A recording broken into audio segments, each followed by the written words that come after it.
I'm sure you've heard the news the inorganic chemicals market is booming. Welcome to our inorganic chemicals market. By 2024, this market is projected to hit a valuation of USD 328 billion, with a CAGR of 5% pushing it to USD 518 billion by 2033. Why the surge? Rapid industrialization, urbanization, and agricultural expansion are the key players here. Innovations in chemical synthesis are also driving efficiency and application growth. In North America, sustainability and technology are leading the charge. Europe, it's all about stringent environmental regulations and cutting-edge advancements. Asia Pacific is experiencing a boom due to industrial growth and agricultural demand. Latin America and the Middle East and Africa, they're not far behind thanks to agricultural expansion and urban development.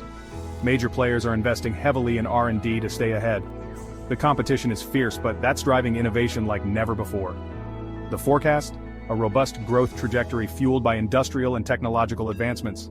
Stay tuned for more insights on this dynamic market. Visit our website www.verifiedmarketresearch.com, connect with us at inquiries@verifiedmarketresearch.com,